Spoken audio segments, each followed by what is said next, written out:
आज की वीडियो में हम लोग सरकार के एक नए सेगमेंट के बारे में पढ़ेंगे जो कि होगा विधायिका लेजिस्लेटिव। इसके बारे में हम लोग पढ़ेंगे, तो वीडियो को ज़्यादा लेंदी ना करते हुए हम लोग वीडियो स्टार्ट करते हैं। लेजिस्लेटिव विधायिका है क्या?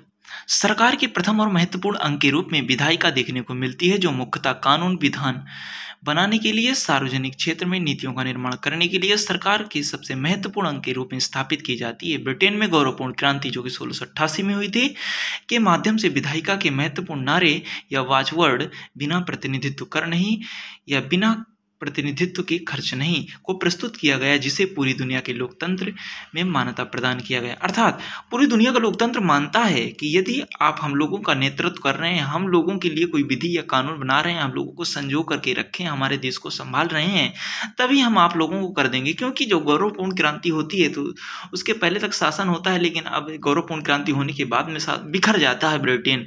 तो इसके बाद में वो लोग चाहते हैं कि कोई हमको एकत्रित करके रख सके, तो इसके लिए वो लेकिन कर मांगते हैं, क्योंकि कर प्रथा चली आ रही थी। उन्होंने कहा कर तो नहीं देंगे, यदि आप हमसे कर लेते हैं तो प्रतिनिधित्व तो नहीं, हमारा प्रतिनिधित्व करिए, कर लीजिए। तो वही यहीं से लोकतंत्र की एक नींव पड़ती है, और लोकतंत्र के लिए ये पूरी दुनिया मानती है कि प्रतिनिधित्व नहीं तो कर नहीं।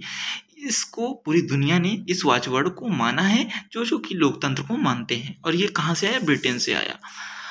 भारतीय संदर्भ में संघात्मक व्यवस्था होने के नाते संघ के स्तर पर संसद और राज्यों के स्तर पर विधान मंडल विधायिका के रूप में देखने को मिलता है। संसद एक काफ़ी बड़ा टॉपिक होने वाला है, क्योंकि विधायिका एक काफ़ी बड़ा टॉपिक होने वाला है, जिसमें हम लोग 3 चीज़ों के बारे में बात करेंगे। सबसे पहले संसद पढ़ेंगे, फिर इसके बाद विधानमंडल पढ़ेंगे, फिर इसके बाद लेजिस्लेटिव हम लोग यहाँ कहीं नेक्स्ट टॉपिक हो जाएगा वो लेजिस्लेटिव। हम 2 चीज़ें पढ़ेंगे। तो सबसे पहले हम संसद को पढ़ते हैं। तो संसद एक काफ़ी बड़ा सेगमेंट है, जिसमें हम लोग 3-4 वीडियो में कवर हो पाएगा। तो जितना होता है हम इस वीडियो में कवर करते हैं, नहीं नेक्स्ट वीडियो फिर से आएगा।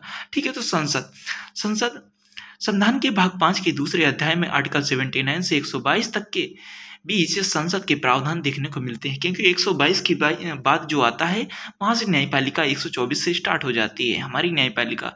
और इसके पहले तक हम लोग राष्ट्रपति, प्रेसिडेंट व प्राइम मिनिस्टर तो नहीं, प्रेसिडेंट या उपराष्ट्रपति या कहें महान्यायवादी के बारे में बात कर रहे थे, जो कि हम लोग लास्ट वीडियो में बात भी कर चुके हैं। अब उसके आगे 79 से 122 तक है, क्योंकि 79 में संसद का उल्लेख है, 70 और 80 में हमारी लोकसभा का नहीं राज्यसभा का उल्लेख है, और 81 में हमारी लोकसभा का उल्लेख है। तो आगे पढ़ते हैं। भारत में संघात्मक व्यवस्था की वजह से द्विसदनीय व्यवस्था को अपनाया गया है। भारत एक संघात्मक व्यवस्था है, यूनियन प्रकार की व्यवस्था, सब कुछ केंद्र के पास दिया गया है। इस प्रकार से द्विसदनीय व्यवस्था को अपनाया गया है। जहां पर संघात्मक व्यवस्था होती है वहां द्विसदनीय व्यवस्था होती ही है, होनी ही चाहिए, ऐसा माना गया है। लेकिन जो हमें व्यवस्था देखने को मिलती है अध्यक्षीय प्रणाली में या प्रेसिडेंशियल प्रणाली में हम लोग कहते हैं, तो वहां पर अध्यक्षीय व्यवस्था नहीं भी होती है तो चलता है, द्विसदनीय व्यवस्था नहीं होती है, द्विसदन नहीं भी होते हैं तो चलता है। जैसे कि हम लोग ब्रिटेन फ्रांस में देखते हैं ना, ब्रिटेन में और फ्रांस में वहां पर द्विसदनीय व्यवस्था है, लेकिन वहां पर नहीं भी होगी ना, चलेगा वो सब। और फिर इसके बाद में देखते हैं कि ये द्विसदनीय व्यवस्था भारत में लागू कब से हुई। ये 1919 से का जो अधिनियम होता है भारत में, 1919 के भारत शासन अधिनियम से यह लागू होता है। आर्टिकल 79 के अनुसार भारत में संसद राज्यसभा, लोकसभा व राष्ट्रपति से मिलकर बनती है। तो राज्यसभा क्या है? राज्यसभा में कुल 250 सदस्य होते हैं, वर्तमान में 245 हैं। स्टेट से 225 आते हैं, यूटी से 8 आते हैं, और 12 सदस्य मनोनीत किए जाते हैं। तो ये 250 सदस्य में 5 सदस्य कहाँ गए? 5 सदस्य पीओके के लिए पहले से ही संविधान में संशोधन करके रखा गया है कि जब कभी हमें जरूरत पड़ी हम पीओके को मिला लेंगे। इसके लिए हमें कोई विशेष संविधान संशोधन नहीं करना पड़ेगा। अब ये हाल की गतिविधियों से स्पष्ट भी होता आ रहा है कि पीओके का एरिया पूरा खोखला होता जा रहा है, और पीओके स्वयं ही मांग कर देगा कि हम भारत में मिलना चाहते हैं, तो इंडियन गवर्नमेंट भी आगे बढ़कर के उसे स्वीकार कर लेगी। और नया पॉइंट, राज्यसभा में राज्यों तथा यूटीज से 238, अब उसका विस्तार है कि कैसे हमें उतने सदस्य हमारे 245 सदस्य होते हैं। तो राज्यसभा और यूटीज से मिलकर के 238 और 12 सदस्य मनोनीत होते हैं, अर्थात कुल 250 सदस्य हो सकते हैं। अधिकतम कुल 250 सदस्य हो सकते हैं, ऐसा प्रावधान किया गया है। वर्तमान समय में राज्यों से 225 सदस्य आते हैं, यूटीज से 8 सदस्य आते हैं, जेएंडके से 4 सदस्य आते हैं, जीएनसीटीडी अर्थात दिल्ली से 3 सदस्य आते हैं, पुडुचेरी से 1 सदस्य निर्वाचित होते हैं। कुल और 12 सदस्यों का मनोनयन राष्ट्रपति के द्वारा कला, विज्ञान, साहित्य, समाज सेवा से किया जाता है। इस प्रकार वर्तमान में राज्यसभा में कुल 245 सदस्य हैं। राज्यसभा राज्यों और यूटीज से किए जाने वाले प्रतिनिधित्व को संविधान की 4वीं अनुसूची में दर्शाया गया है। राज्यसभा प्रत्यक्ष निर्वाचन अनुपातिक प्रतिनिधित्व एकल संक्रमणीय मत प्रणाली के माध्यम से होता है। राज्यसभा के सदस्यों का निर्वाचन कैसे होता है? अप्रत्यक्ष निर्वाचन। मतलब कि अप्रत्यक्ष निर्वाचन कैसे होता है? क्योंकि ये विधायक लोग इनको चुनते हैं ना। और कौन कौन से विधायक हमने देखा भी ऊपर, state, UTs and GNCTD, Puducherry और जेएंडके। ठीक है, तो कैसे होता है इनका चुनाव? राज्यसभा अप्रत्यक्ष निर्वाचन अनुपातिक प्रतिनिधित्व एकल संक्रमणीय मत प्रणाली के माध्यम से इनका निर्वाचन होता है। ठीक है, अब ये हम पढ़ेंगे भी एकल संक्रमणीय मत प्रणाली क्या होती है, क्योंकि ये अभी हिमाचल में एक काफ़ी बड़ा मैटर हो गया था इसी से रिलेटेड, तो उसको हम ये नोट दिया हुआ है उसी के बारे में, तो उसको पढ़ते हैं और 2 पॉइंट हैं इसको कवर करते हैं। राज्यसभा और यूटीज की विधानसभा के निर्वाचित सदस्यों के द्वारा राज्यसभा के सदस्यों का निर्वाचन किया जाता है। वही बात है कि राज्यसभा में जो सदस्य जाएंगे वो विधायक लोग ही चुनेंगे। ठीक है, तो अब देखते हैं एकल संक्रमणीय मत प्रणाली है क्या। एकल संक्रमणीय मत प्रणाली में प्राथमिकता देने का विकल्प होता है। मतलब कि इसमें सबसे पहली बात है प्राथमिकता देंगे, मतलब कि 4 लोग खड़े होंगे कोई भी क्षेत्र से, राज्यसभा क्षेत्र से, कि हम इस सभा से हम लोग राज्यसभा का चुनाव लड़ेंगे। तो सब विधायक लोग वोट डालेंगे, उसमें क्रम डाला जाता है कि पहला नंबर हम इसे देना चाहते हैं, ये अच्छा लगता है, दूसरा नंबर इसे, तीसरा नंबर इसे, रेटिंग देनी होती है एक तरीके से। ठीक है, तो प्राथमिकता के आधार पर जिस उम्मीदवार को कोटा मूल अर्थात 50% + 1 प्राप्त हो जाता है उसे निर्वाचित मान लिया जाता है। और यदि ऐसा नहीं हो पा रहा है तो मतों का स्थानांतरण करके, वही प्रक्रिया जो राष्ट्रपति में होती है, मतों का स्थानांतरण करके, स्थानांतरण की प्रक्रिया के माध्यम से कोई उम्मीदवार 50% + 1 प्राप्त करके विजयी हो सकता है। यदि कई बार राज्यसभा में चुनाव में मत स्थानांतरण के बावजूद मत स्थानांतरण किया गया, मतलब कि मत भी विभाजित किए गए, फिर भी कोटा मूल प्राप्त नहीं हो पाता है, ऐसी परिस्थिति में लॉटरी के माध्यम से 2 में से किसी एक उम्मीदवार को निर्वाचित घोषित किया जाता है। ऐसा हाल ही के हिमाचल प्रदेश के संदर्भ में हो चुका है, देखा गया है। यह एक स्थायी सदन होता है, सही बात है, ये कभी भंग नहीं होता है।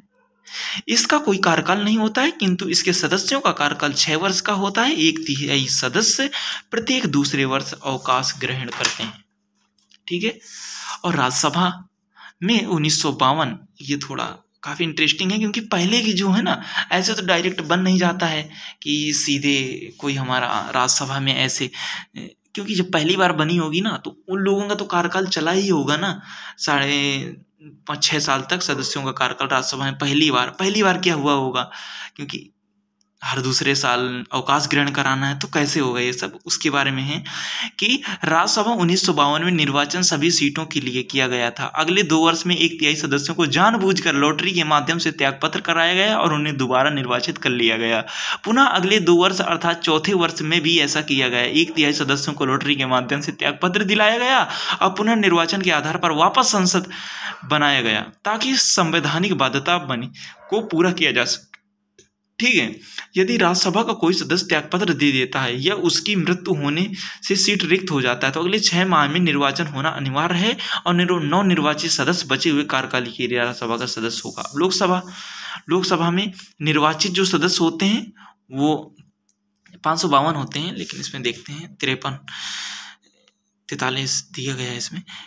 तो निर्वाचित जो सदस्य होते हैं उसमें स्टेट से 230 आते हैं, यूटी से 20 आते हैं। मनोनीत 2 होते थे, जो कि 104वां संविधान संशोधन 2019 के माध्यम से मनोनीत सदस्य का दर्जा जो एंग्लो इंडियन थे उनको समाप्त कर दिया गया। वर्तमान में स्टेट से 524 एंड यूटी से 19, टोटल कुल 543 सदस्यों का निर्वाचन होता है। ये जो सीटें रिक्त रखी गई हैं वही पीओके के लिए और कुछ स्पेशल दर्जे के लिए रखी गई हैं। तो पढ़ते हैं लोकसभा। संवैधानिक प्रावधान यह है कि लोकसभा में 550 सदस्य निर्वाचित और 2 मनोनीत, अर्थात 552 सदस्य हो सकते थे, लेकिन अब 550 सदस्य होते हैं। 2 मनोनीत होते थे, वो समाप्त कर दिया गया है। किंतु वर्तमान स्थिति में 500 प्रांतों से 524 और यूटी से 19, अर्थात कुल 543 सदस्य हैं। यह उल्लेखनीय है कि अब एंग्लो इंडियन समुदाय को 2 मनोनीत होते थे उनका मनोनयन नहीं होता है। लोकसभा में प्रत्यक्ष निर्वाचन फर्स्ट पास्ट द पोस्ट के आधार पर होता है। उसमें कैसे होता था निर्वाचन? एकल संक्रमणी मत प्रणाली के माध्यम से। अप्रत्यक्ष निर्वाचन आनुपातिक प्रतिनिधित्व एकल संक्रमणी मत प्रणाली के माध्यम से राज्यसभा के सदस्यों का निर्वाचन होता था। और कैसे? अप्रत्यक्ष निर्वाचन अनुपातिक प्रतिनिधित्व एकल संक्रमणी मत प्रणाली के माध्यम से, ठीक है। और लोकसभा में कैसे होता है? प्रत्यक्ष निर्वाचन फर्स्ट पास्ट द पोस्ट। मतलब फर्स्ट पास्ट द पोस्ट का मतलब यह है कि किसी को जरूरी नहीं कि 50% +1 वोट प्राप्त हो, केवल उसको सबसे ज़्यादा वोट मिल जाए। मतलब कि अगर वहाँ पर 1 लाख वोट पड़ा है तो तुमको सबसे ज़्यादा वोट मिल जाए, भले 20 लाख, तो 1 लाख में 20,000 वोट मिले, लेकिन तुम्हारे जो नीचे हैं ना सबको कम मिले, तुमसे 19,999 मिले तो तुम जीत गए, क्योंकि तुम सबसे ज़्यादा वोट मिले हैं। इसलिए 50%, कोई ज़रूरी नहीं कि तुम्हें 20,000 वोट पड़े हैं तो तुम्हें 10,001 वोट लाना होगा, तभी तुम 50% +1 के माध्यम से तुम लोग मतलब कि लोकसभा का चुनाव जीते गए, सांसद बने गए। ऐसा कुछ नहीं है। इधर क्या है कि मतलब कि कोई बाध्यता नहीं होती, और जितना वो होता है फर्स्ट पास्ट द पोस्ट, सबसे अधिक वोट ले आओ बस, तो विजयी मान लिए जाओगे, सांसद मान लिए जाओगे।